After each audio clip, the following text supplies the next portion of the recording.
sort of break it down like this. There we go. Gang Hang! Good morning, everyone. We had a major snowstorm. We're digging out in Omaha, Nebraska. It's awful. But I'm taking a break from digging out to hang out with you nerds. We were just talking about Ian Mondrick's new show.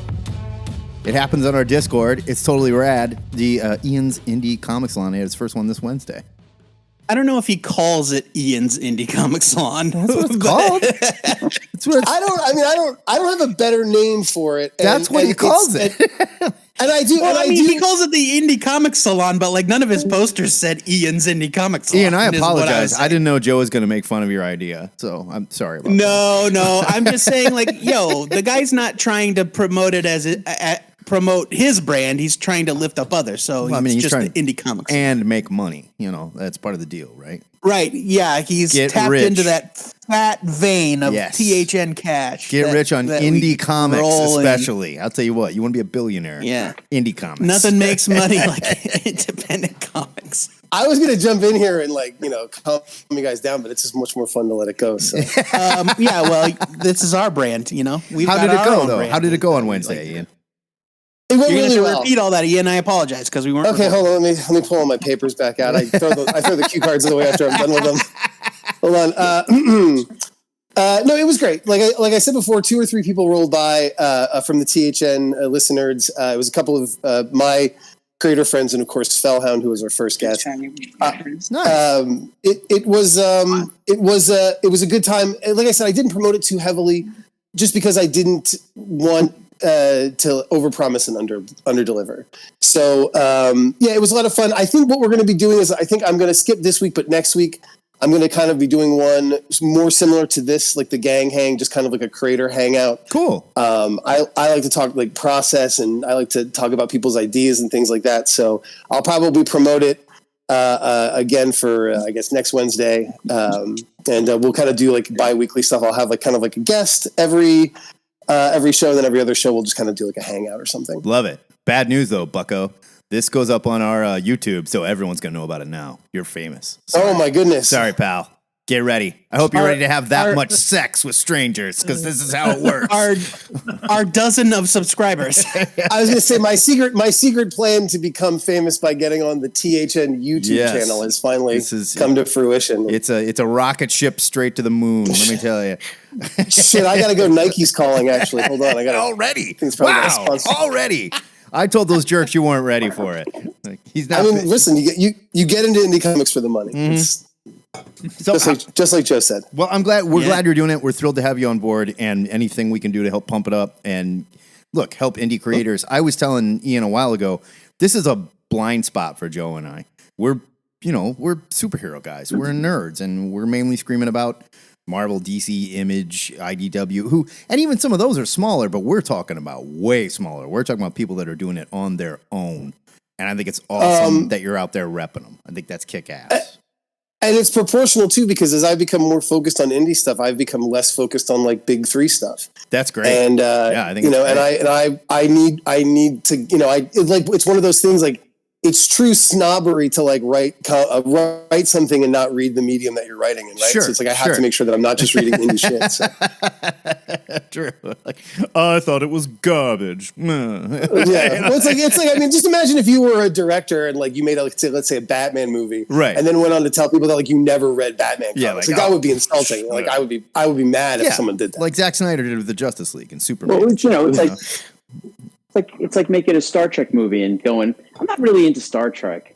Yeah, it's for nerds. Right. That's very much like that. Yeah. Star Trek's for nerds. Yeah. It's not really my thing.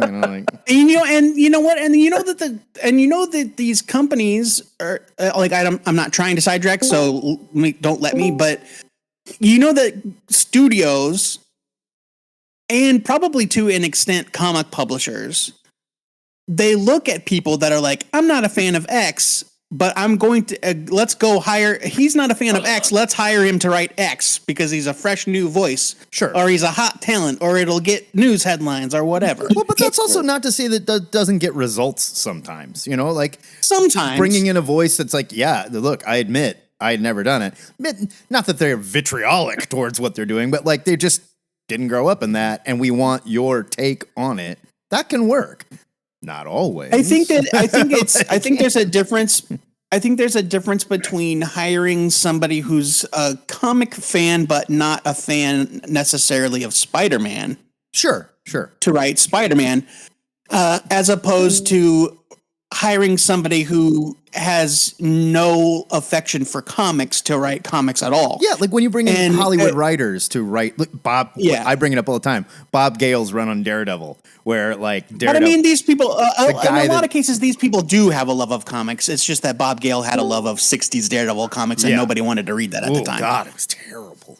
And God bless. God bless that dude. He made some great time travel movies. Marty McFly, I loved him.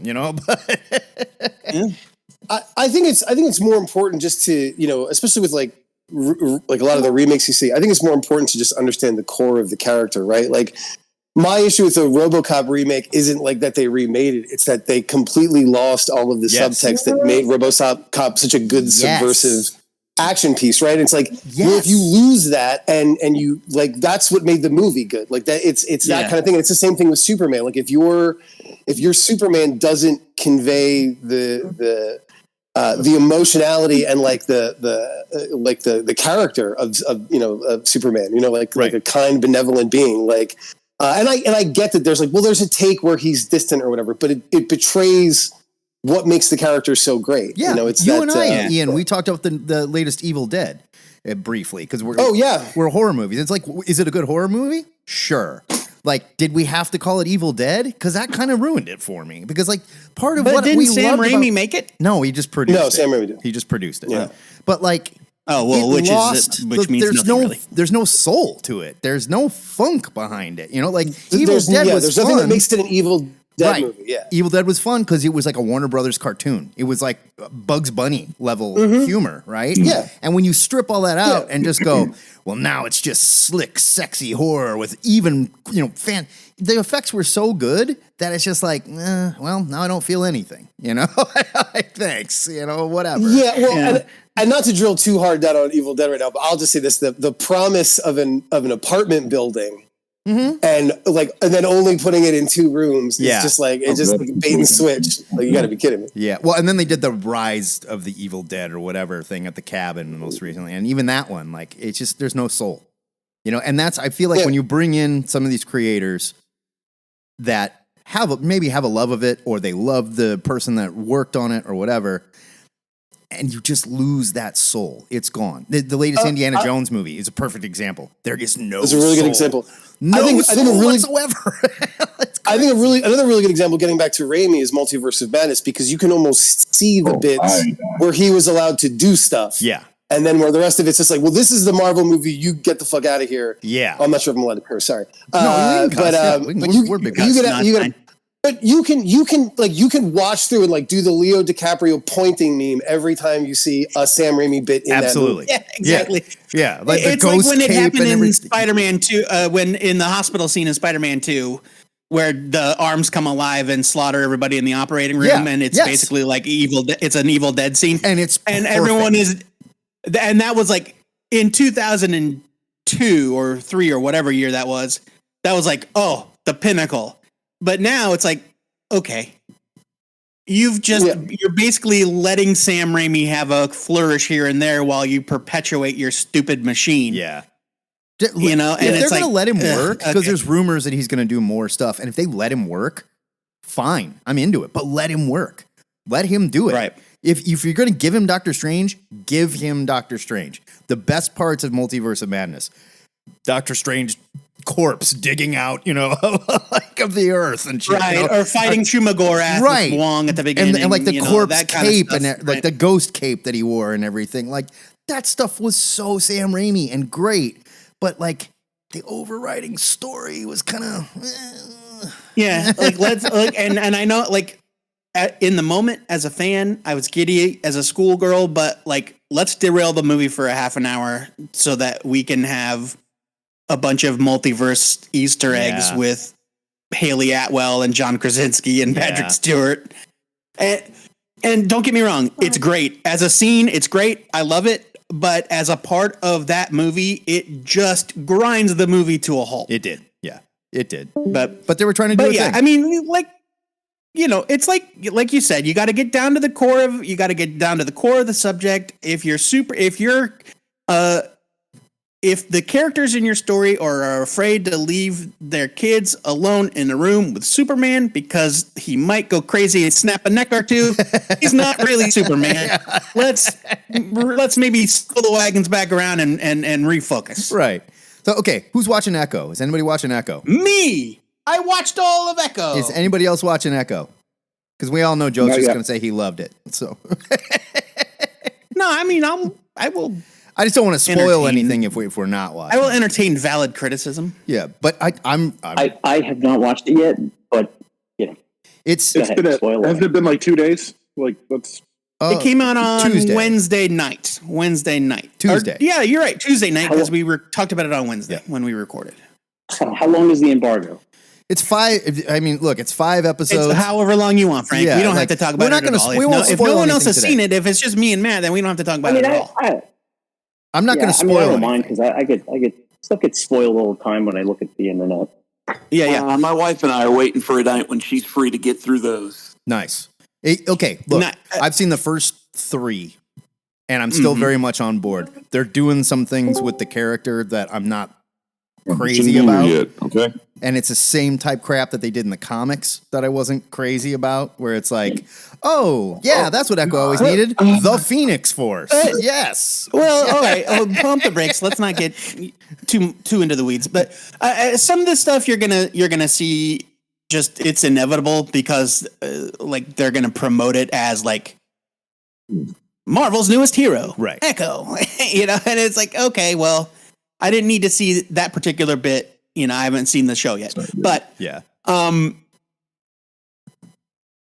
will suffice it to say that while they do make some changes to the character, by the end of the show, I was fully on board, and I'm okay.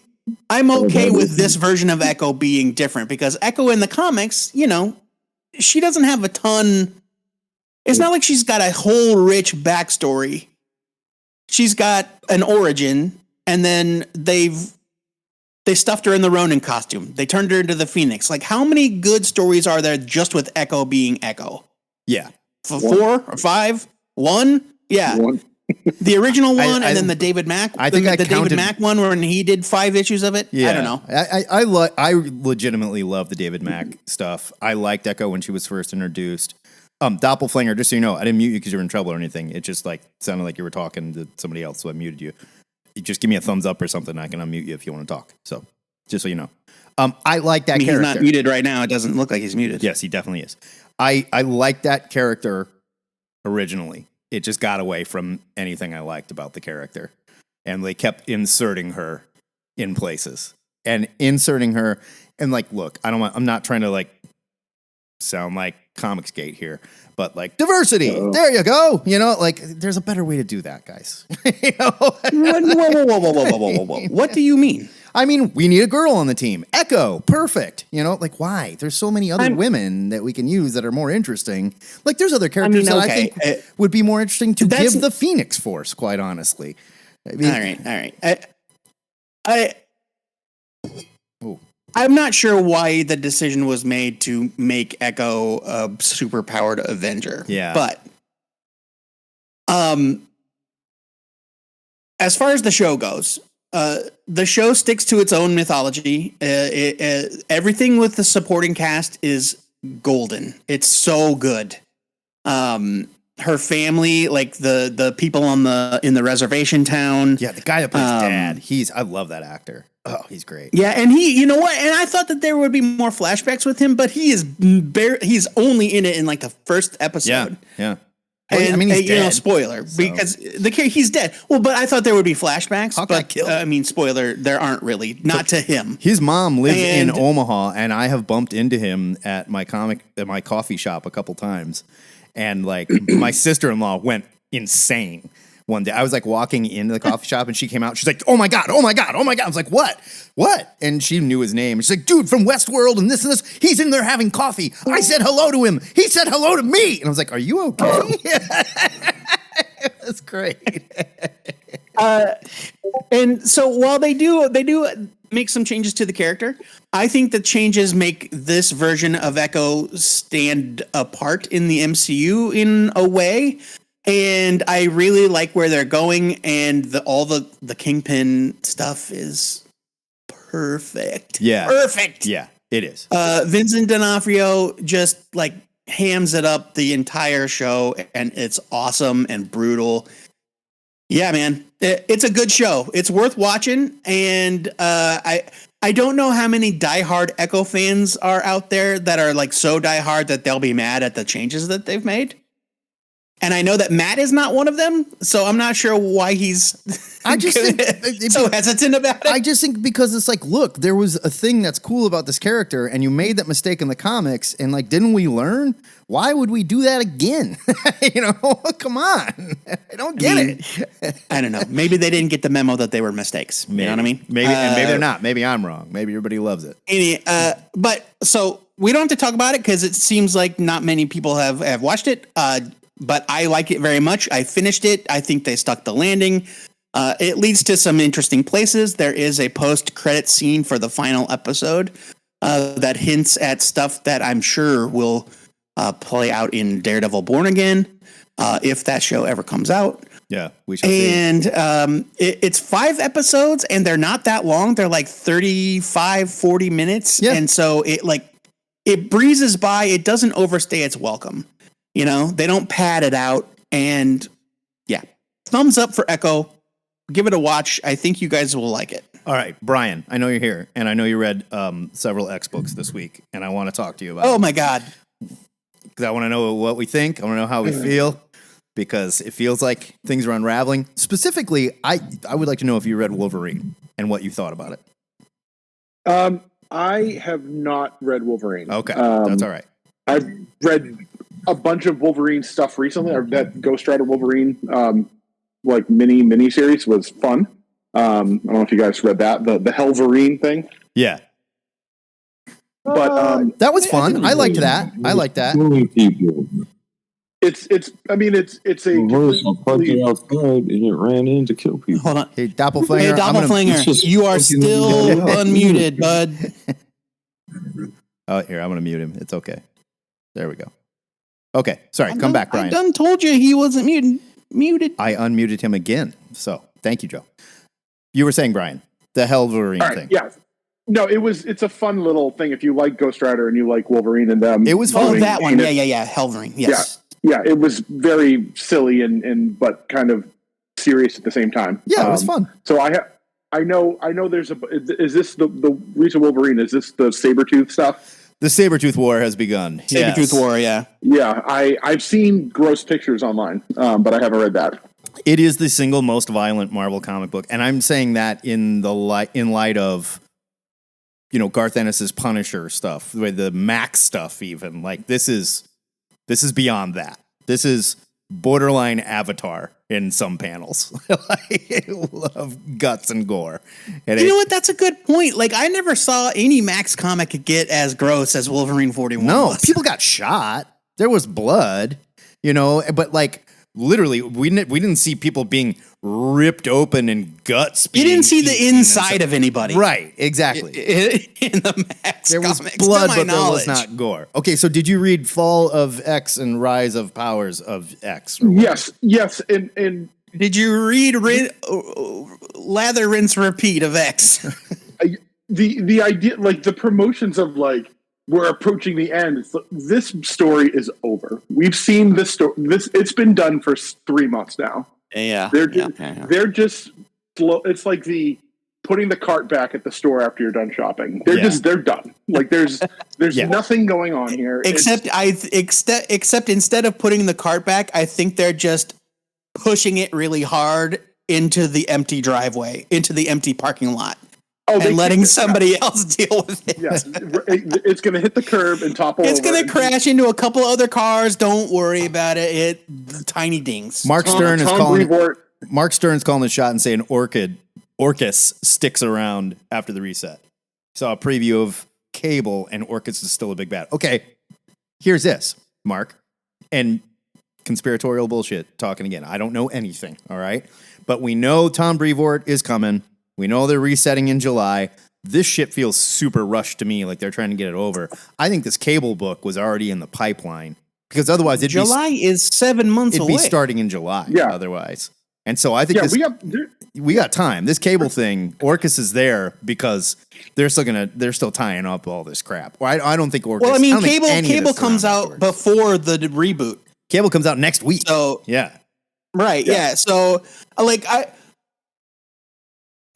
Spoilers for the most recent couple of Big X books. If you haven't read them, throw your phones in the toilet. But the big plan of the remaining X-Men that are in the future in the rise of the powers of X, it's Kamala Khan as Crapton. Wow, I'm all right with Crapton. Crapton Krakoa. No offense to Kamala, but who cares? Or Captain Krapoa.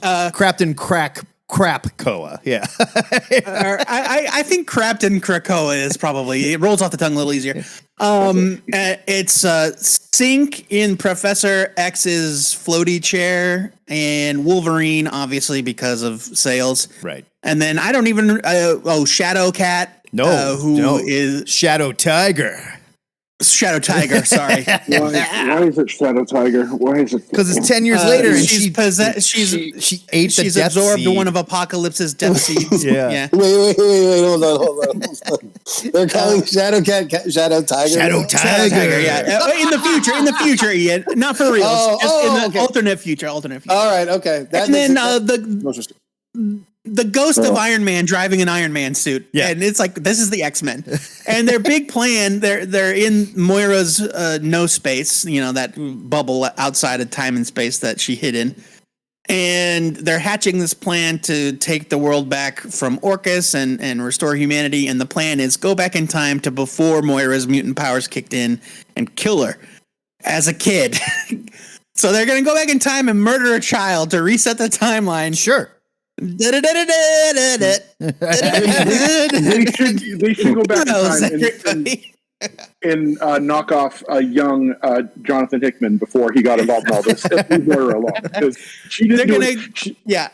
This is. I feel like every couple of months something radicalizes me, and the completely 4 years ago throwing out of everything good and kind about Moira McTaggart because some hillbilly had a sloppy idea and didn't have a character to work it into, and so he completely ruined her. Brian is a big Jonathan Hickman fan. I can't. It is so infuriating to because I'm rereading Uncanny X-Men, and I'm in that X-Men are dead, Siege Perilous. Oh yeah, the Reavers. The Reavers are literally. I just read the Reavers attacking. Muir Island. So you're in all right, and the X-Men are hiding in Australia. Yeah, and where she's there. Is that when it's like bulked up Polaris and She-Hulk, Polaris, Legion is there? And Legion and Banshee and Amanda Seyfried and they're fighting off the Reavers to the best of their ability. But that's basically the X-Men, right? Like they are the X-Men. Yeah, and all that stuff. And I also, for some reason, off of Hoopla, I got the Excalibur epic, which is the end of the original Excalibur series, written by Ben Robb. It's unreadable. Thank God it was free. Oh yeah, that stuff's bad. Whoa! Who wrote it? Right. Who wrote that? Ben Raab. Raab. RAAB. Ben Raab. Was this? You remember that dude? Was this the? Guys, it's when they did it's they so brought in much the worse British than you creators remember. and did the revolutions or whatever and tried to totally switch everything up and No, this was in the mid 90s after the Warren Ellis run where they limped it to issue 125 and canceled it. And they had the wedding of Megan and Brian got and all married. that. Gotcha. It's awful. It's so unreasonable. But that's the big subplot is that Moira is infected with the legacy virus and she is essentially living in a lab in a suit trying to cure it. I remember that. And that is her entire thing is that she is using her last gasps to figure out how to fix this thing because she's been living with these people for the last 15 years and she's going to figure it out. It's been 20 years. 20 years of her like figuring this out, and I'm like, I have to not even save myself, I have to save these people. And it's so Yeah, she was the first like, human to get the it's legacy virus, as I recall. yeah, and then she ends up and she dies. And that's her like whole thing. And then Hickman's like, well, what if she was a mutant who has infinite lives? And what if she hates mutants? And what if they're to blame for everything? And what if, and what if, and what if? And it's like, okay, man, that shouldn't have gone off the whiteboard, because that is, you've completely ruined that character who was so vital to, because she's the one that helped the Starjammer's computer thing get Xavier's brain into a clone body, so he wasn't the brood queen anymore. That's true. Yes. Right. And like she helped him form the X-Men.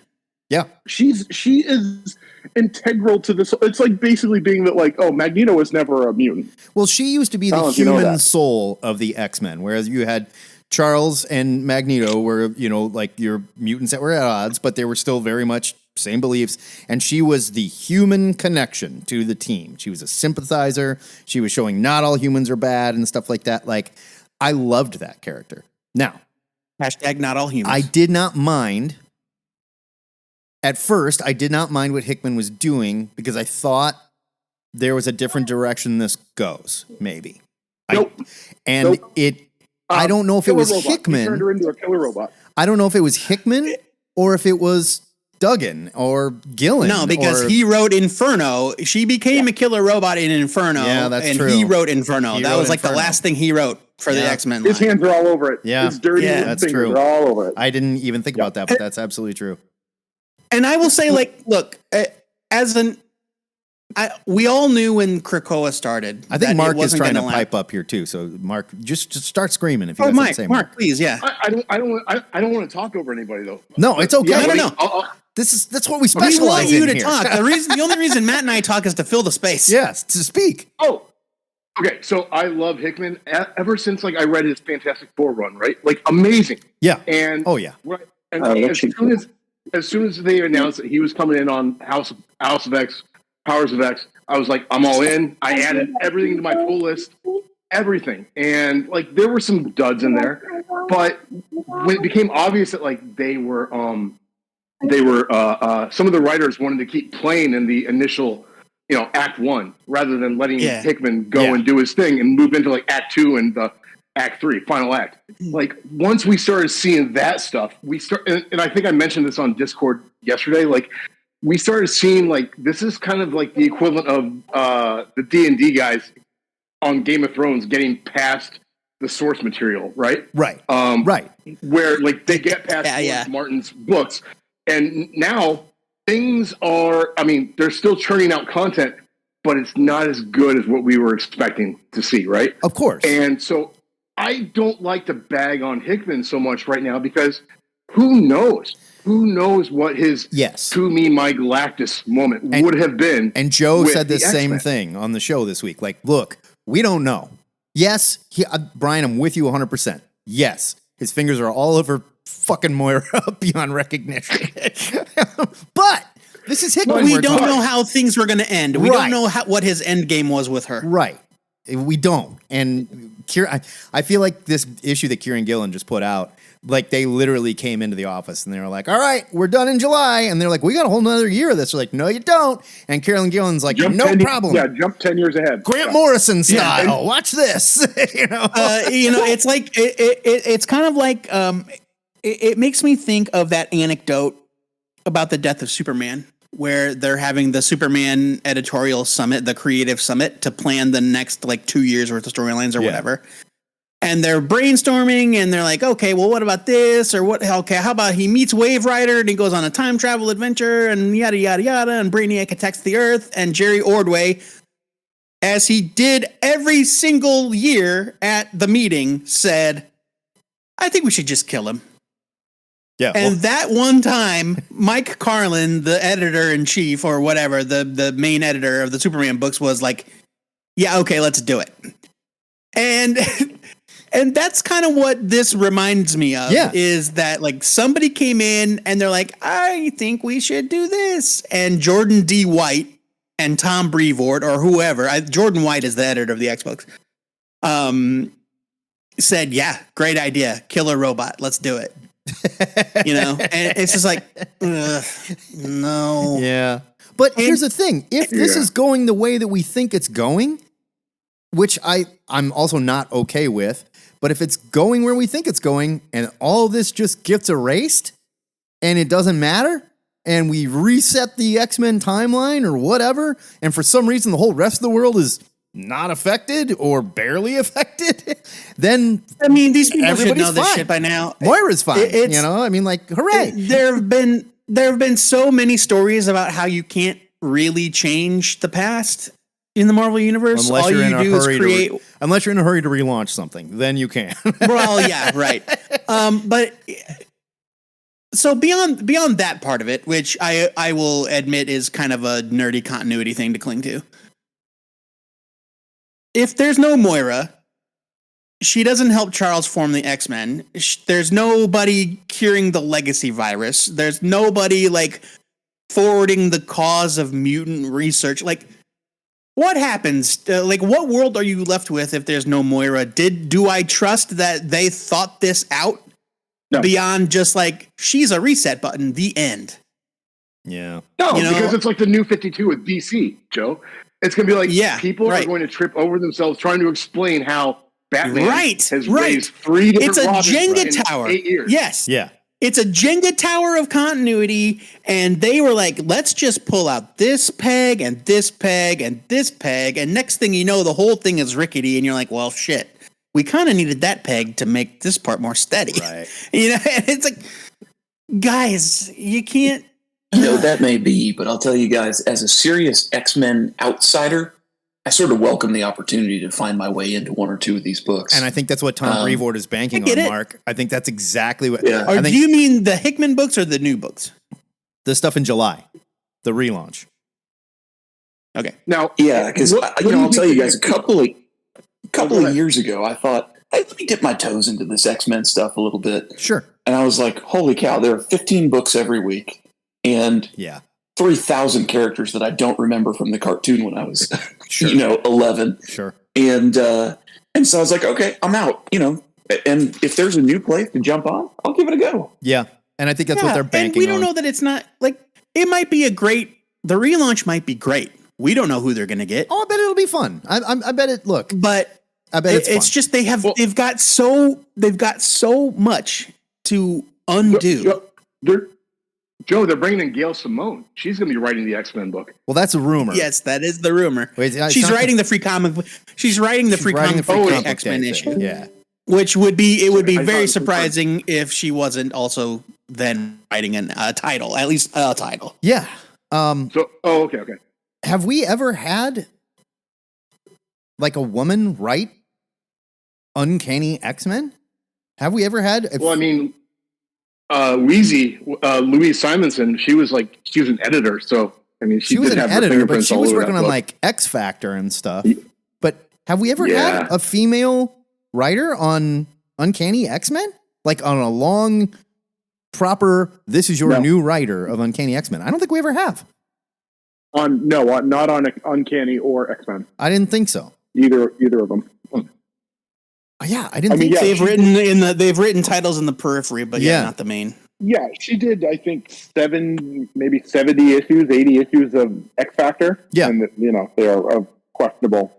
Oh, I love those. You stop it. I love those. You know what? I'm not going to stand here and say they're great, but I will say I love them. There are bits and pieces, and when Walter's not propping up the art, it goes, oh my God, what are we doing? No, there's a lot of downtime with Rusty and Skids. And this is this is a dark time. You thought you hated Boom Boom. Wait till you meet Rusty and Skids. Mark Stern, what were you going to say? I'm just curious. Speaking of X Factor, whatever happened to Apocalypse's ship that they all based? It was like they landed that thing. It was upright. It was they just called it ship. Yeah, they called it ship, and it was sentient. I don't know what I don't remember what happened. Spoke to him, and it was sentient and stuff. And ship was in the Fabian Nicieza X Force when, like, after Cable died and came back. Yeah, because Cable was in that ship for a while, right? He was hanging out in it. he was using it as his like secret lair. Yeah, I mean, that was the Jose Ship- Ladron Cable stuff, and like he was hanging out with Blacksmith, and like they gave it. Didn't is maybe they gave the ship? They gave Cable's ship a name or his computer a name, and it was Gray Malkin. Yeah, like after the name of the street that the school is on. So aren't Ship and Gray Malkin the same? I believe so. Character. Yes, I think he just said. So I think Cable's AI is Ship, but they gave it a name like Gray Malkin. But I don't. Who knows, man? I can't remember. So long ago. Well, and that's the other thing. Is like when Hickman came in and they wiped the slate clean, kind of. And they're like, all right, let's just forget about continuity here because it's a mess, especially with the X-Men. And that was like a fresh start, and it was great. And then, and now here we are in this mess again, where Marvel's like, well, let's just wipe it clean again. Let's literally go back in time, kill a child, and this will reset everything. Yeah. And by the way, it's not the first time that we've seen a mutant go back, or an X-Men or X-Man go back in time and kill a child. You know? No, I mean, Wolverine did it. Kill the child. But I do think that I'm kind of at a point where I'm going to start canceling a lot of these books from my pull list just because, fool me once, shame on me. Yeah. Right? Or shame on you. Oh my God, there's my George W. Bush moment. But Fool me twice. I you can't fool me again. Oh my gosh, that's embarrassing. But I for the most part I enjoyed it. But I'm with you. I also kind of felt like at the end it was starting to feel like more of a cash grab, and it's cool. I enjoyed it. Oh boy, that's enough. And it seems like this stuff is a race to impenetrability. But let me finish this thought real quick, Joe. Like it becomes this. We've got a great idea. And then the idea expands and everyone's excited. Like, oh, wow, they're doing that with the idea. And then the idea expands 3 more times. And we go, this idea is getting a little too big. And then the idea expands again. And then we're like, we have to shoot the idea in the head. Like this idea is, now it's impenetrable. And like, I'm with Mark. There is no way if I'm at the comic shop and someone's like, hey, I saw you picked up X-Men. Where can I jump on? I go, why don't you just wait till this summer? Just wait. Yeah. It'll play it safe, Joe, I'm sorry. You were going to say.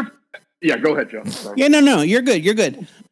So I did just Google the sentence, what happened to Apocalypse's ship, Marvel Comics, into Google. And it's surprise, it's got its own fandom entry, and it is deep. It goes deep, my guys. I'll bet it's really well written too.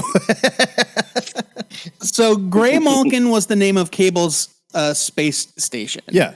And then I believe Ship, which was as Brian said, at times called Prosh or Professor, kind of went with him. But it says here, rather than submit to Apocalypse's control again, Ship committed suicide. Oh, well, I mean, like, hey, I don't know what that means, but he was grim. He was AI. I thought he flew into it.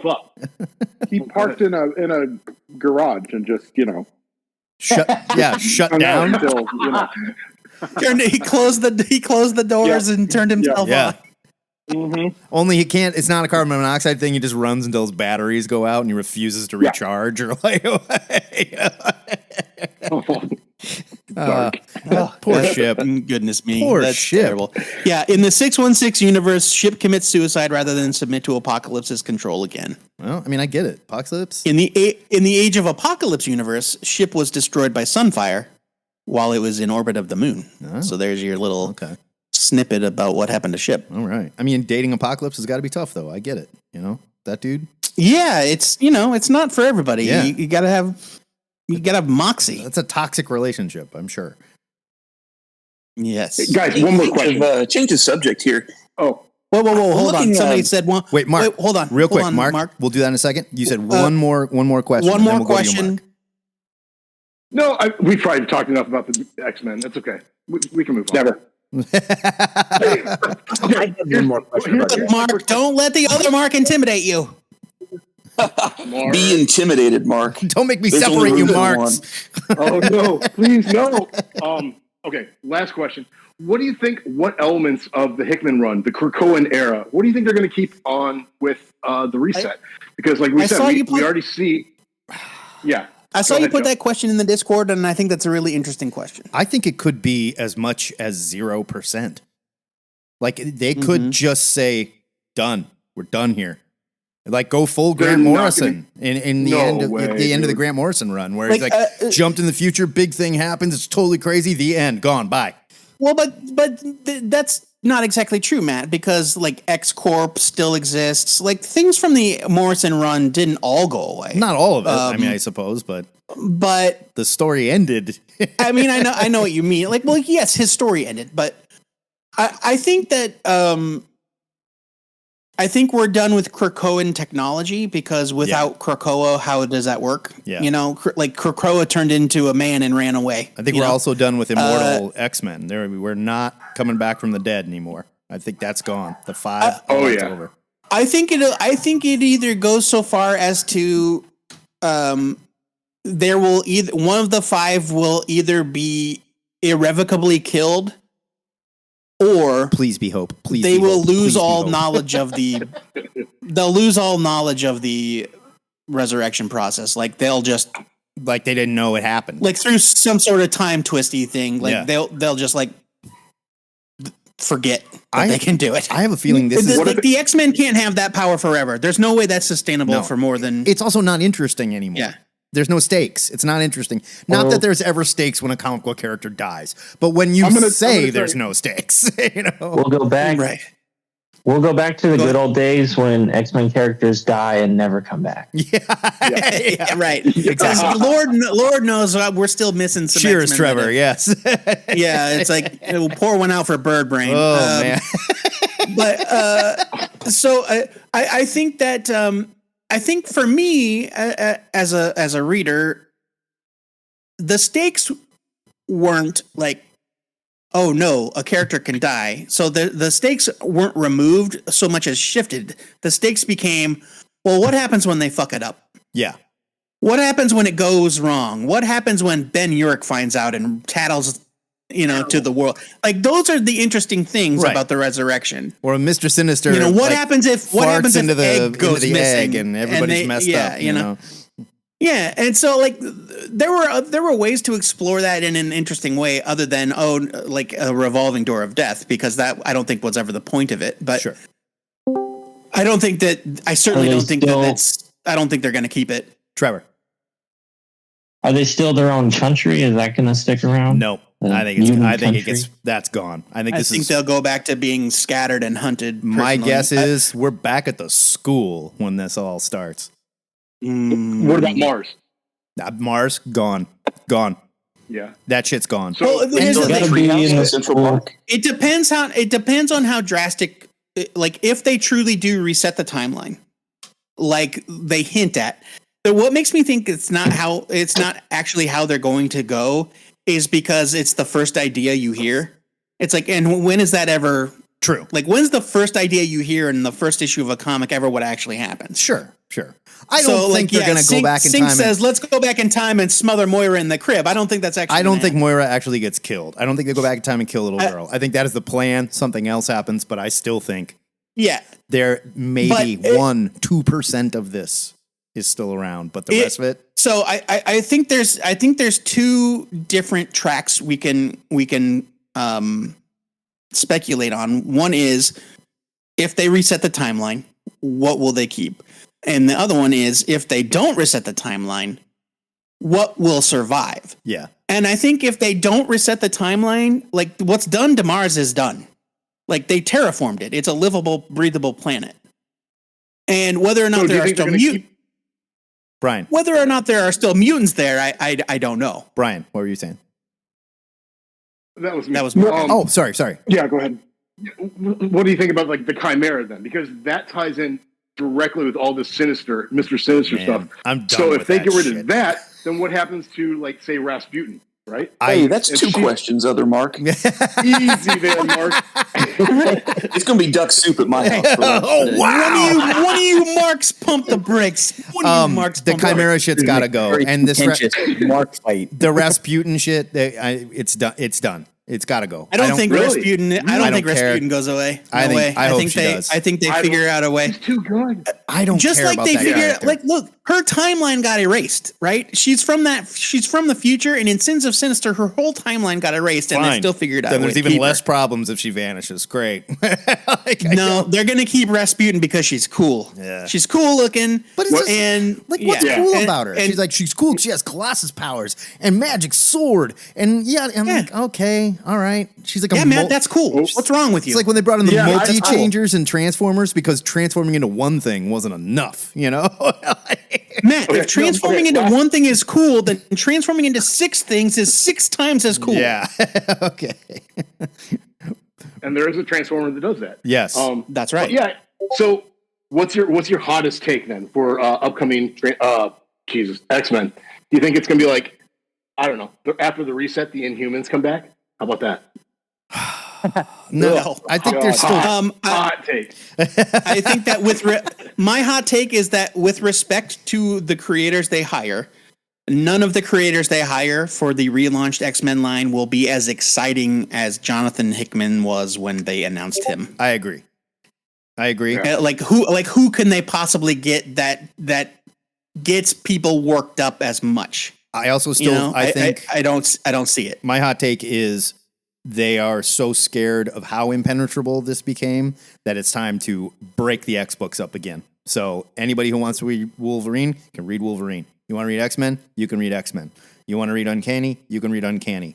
X-Force will never go away because it's violent and we love it. So they'll find something for those characters to do. But I bet they are disparate. They break up and they go back to the once a year X event where we tie in and do something and then we bust apart again. So this was a fun experiment. It started great. It got off the rails, but this happens. I can't even think of how many times we've had a relaunch that was just fully successful the whole time. And when it ended, we were like, that was great. And they were like, yes, I mean, was. I can think of 2 examples right off the top of my head, and they were both Jonathan Hickman. Yeah, I suppose. One was Fantastic Four, and one was the Avengers. Yeah, but we didn't love how the Avengers ended. It ended really I did. weird. I thought the Avengers stuff was great. All the Secret Wars and all the encouragement, like that was dramatic stuff. Was it like pure Avengers? Like, did No. it feel like pure Avengers? No. And like we had But neither characters did- on the team that I was just like, who are With these? classic X-Men characters like Sunspot and Cannonball? Yeah. And don't Look, man, forget I- like members of like the, what was it, Smasher or whatever her name is, or like and then- Smasher from the Imperial Guard. yeah, Imperial and you've Guard, got yeah. like Starbrand there and crap. Like, ugh, I do not care. Like, What is it? What? Oh, come on! Or you guys are you're at Matt. You're acting like the Avengers are blameless when it comes to having shitty or unexpected members. Like they took away all the cool characters in this less than barely a year in. They took away all the cool characters and put 2 characters from the X-Men on the I team. don't disagree, but then they started focusing storylines on these characters that I don't care about. So, like, I don't give a shit how important Starbrand like was to everything that was happening. Like, sorry, I'll That read. sounds more like a you problem. Okay, to be a quite while honest. ago, Mark Orenberger wanted to change the subject, and we like Yes. we grabbed his underwear. and The told him- very last thing, just to answer Frank's question in the chat. Yes, Joe, whose Moira show is. is this? Yes, Moira. It's your show, Mark. It's Yes, your Moira show. is a mutant. Frank, I know you're confused. We're all confused. Yes, Moira is a mutant. Mark, you have Frank, the You don't floor. want to know. Frank, you don't want to know. Frank, you sweet summer child. Yeah, it's actually real quick, Frank. It's on Wikipedia. Did an excruciatingly detailed recap of what's going on, and if you are a Moira fan, you will see red and then have weird cockpit dreams because that's what happened to me. So, Mark, change his damn subject, please. Thanks, guys. And it's a good thing we've got a full 3 minutes left because I've got about a 4-page preface to my question that I need to read. Cool. That I prepared all week. I see that several of us are Midwest, Mid-South kind of guys. Hearing Frank's accent, I'm sure he's one of us. Anybody going to Planet Comic-Con in a couple of months? I'm from New York, Frank man. lives in New York. Yeah, I might try and head to Planet Comic-Con. There was some sarcasm there. Yeah, I get it. Okay. Yeah. I might try to head to Planet Comic-Con. Planet yes. Comic-Con I is a haven't been great for show. while. It is a great show. And I've been many times, many times. I might try and head down there with my buddy Wooly Toots. We talked about going, so we may be there. And if you're, cool. we should meet up. I've if we never are. been. Yeah, that's what I want to say. Maybe we need to get it going on the Discord or something. Figure out who all's going to be there. That'd be fun. Oh That'd be a yeah, good love time. to meet some of you guys. THN meetup in Kansas City. That would be radical. Yeah, and it's like, I mean, it's an easy drive for us. And Where do you live, Mark? give I'm us in the your Little Rock area. give us your address, Maybe about, Mark. Mark, what's your Say street your address, address Mark? on the phone on the internet, Mark. What's your so your mom is what was her last name again? Yeah, that's Her right. Let me maiden tell you her name? maiden name Yeah. and Yeah. my child. pet. Little Rock. Yeah, that's cool. My grandparents used to live in Little Rock. Well, spent Joe, some I time wanted to there ask as that. a I've heard you lad. say on the show that.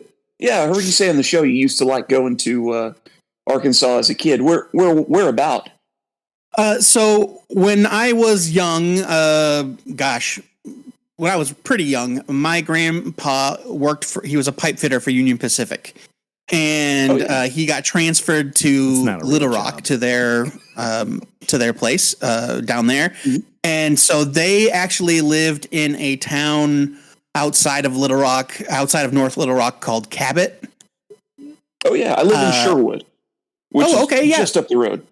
Yeah. So we used to go down, and for a couple of years, a couple of summers in a row, my sister and I spent like 2 or 3 weeks down in Arkansas, just hanging out with our grandparents, and they'd take us to Go down there and watch BB for the swap meet, lay some pipe in not swap Arkansas. meet, but is it a swap meet?